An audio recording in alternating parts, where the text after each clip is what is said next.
भारत की धरती वीरों की जन्मभूमि रही है। यहां हर युग में ऐसे महानायक हुए हैं जिन्होंने अपने प्राणों की आहुति देकर धर्म और स्वाधीनता की रक्षा की। आज मैं आपको सुनाने जा रहा हूं एक ऐसी ही अद्भुत कथा, महाराणा संग्राम सिंह की, जिन्हें हम सब राणा सांगा के नाम से जानते हैं। यह कहानी सिर्फ एक युद्ध की नहीं, बल्कि आत्मसम्मान, वीरता और बलिदान की है। यह कथा हमें यह सिखाती है कि असली योद्धा वही है जो कठिन परिस्थितियों में भी हार नहीं मानता, बल्कि अपने प्राणों तक की बाजी लगा देता है। सन 1526 दिल्ली की गद्दी पर तुर्क आक्रमणकारी बाबर बैठ चुका था। उसने पानीपत के मैदान में इब्राहिम लोदी को हराकर भारत में मुगल सल्तनत की नींव रखी। बाबर के पास तोपें और बंदूकें थीं जो उस समय भारतीय युद्ध भूमि में बिल्कुल नई चीज थीं। राजस्थान की धरती पर मेवाड़ का राजपूताना गौरव चमक रहा था। इस धरती पर वीरों का खून बहना एक परंपरा थी। यहां के लोगों के लिए स्वाभिमान और धर्म प्राणों से भी ऊपर थे। राणा सांगा, जिनके शरीर पर पहले से 80 घावों के निशान थे, जिनकी एक आंख चली गई थी, एक हाथ भी पूरी तरह काम नहीं करता था, फिर भी वे दुश्मनों के लिए जीवित शेर थे। बाबर की बढ़ती शक्ति देखकर राणा सांगा ने निश्चय किया, अगर आज नहीं रुका तो आने वाली पीढ़ियां गुलाम बन जाएंगी। उन्होंने चारों ओर संदेश भेजे। राजपूत सरदार, छोटे बड़े राजे महाराजे, योद्धा, सब मेवाड़ की पुकार पर इकट्ठे हो गए। 80,000 से अधिक राजपूत वीरों की सेना खड़ी हुई। हाथी, घोड़े, तलवारें और ढालों की चमक से पूरा राजस्थान रणभूमि में बदल गया। सभा में राणा सांगा ने कहा, भाइयों, यह युद्ध केवल चित्तौड़ का नहीं, यह पूरे भारत की अस्मिता का युद्ध है। हम जीतेंगे तो आने वाली पीढ़ियां गर्व से कहेंगी कि उनके पूर्वजों ने गुलामी स्वीकार नहीं की। सभा हर हर महादेव और जय एकलिंग के नारों से गूंज उठी।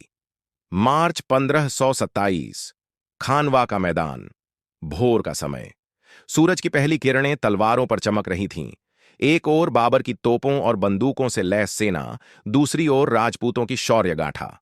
रणघोष की गूंज से धरती कांप उठी। राणा सांगा सबसे आगे खड़े होकर बोले, वीरों, आज का युद्ध हमारे स्वाभिमान का युद्ध है। जीत मिली तो अमरत्व मिलेगा, और यदि हारे तो भी हमारी वीर गति आने वाली पीढ़ियों को प्रेरणा देगी। राजपूत सेना ने हर हर महादेव का नारा लगाया और दुश्मन पर टूट पड़ी। तोपों की गड़गड़ाहट से आकाश कांप उठा। धूल का गुब्बार छा गया। तलवारें ढालों पर गूंज रही थीं, तीरों की वर्षा हो रही थी। राजपूतों के घोड़े सीधे दुश्मन की तोपों पर चढ़ गए। निहत्थे होने पर भी राजपूत वीर दांत और नाखूनों से लड़ने लगे। राणा सांगा अपने घोड़े पर बैठकर सामने की पंक्ति में युद्ध का नेतृत्व कर रहे थे। दुश्मनों पर उनकी तलवार बिजली की तरह गिर रही थी। युद्ध के बीच एक राजपूत वीर ने राणा से कहा, महाराणा, बाबर की तोपें हमारी सेना को तोड़ रही हैं, पीछे हट जाएं। राणा सांगा गरज कर बोले, राजपूत, पीछे नहीं हटते। मौत से भागना हमारी परंपरा नहीं। अगर प्राण जाएंगे तो भी यहीं रणभूमि में, दुश्मनों के सामने। यह सुनकर सैनिकों में और जोश भर गया। कुछ समय तक युद्ध बराबरी पर रहा, लेकिन बाबर चालाक था। उसने अपनी तोपों को एक नई रणनीति से सजाया। बारूद और बंदूकों की मार से राजपूत सेना की पंक्तियां बिखरने लगीं। राणा सांगा के शरीर पर एक के बाद एक घाव होते गए, फिर भी उन्होंने तलवार नहीं छोड़ी। जब वे गंभीर रूप से घायल हो गए तो उनके सेनापति उन्हें रणभूमि से बाहर ले जाने लगे। राणा ने अंतिम बार कहा, मुझे रणभूमि से बाहर मत ले जाओ, मेरी आत्मा यहीं अमर होगी। मैं हार कर जीना नहीं चाहता, जीत कर मरना चाहता हूं। लेकिन साथियों ने उन्हें अचेत अवस्था में बाहर निकाल लिया।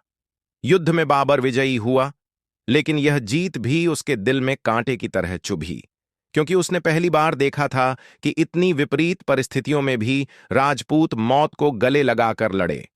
राणा सांगा भले ही रणभूमि से बाहर ले जाए गए, लेकिन उनका शरीर, उनका साहस, उनका बलिदान, सब उसी युद्ध भूमि में अमर हो गया। इतिहास गवाह है, खानवा का युद्ध केवल हार जीत की कहानी नहीं है। यह युद्ध उस जज्बे की कहानी है जिसमें स्वाभिमान प्राणों से बड़ा होता है। राणा सांगा आज भी इस धरती पर अमर हैं। जब भी वीरता, बलिदान और धर्म की रक्षा की बात आती है तो राजस्थान की रेत से राणा सांगा की गाथा गूंज उठती है।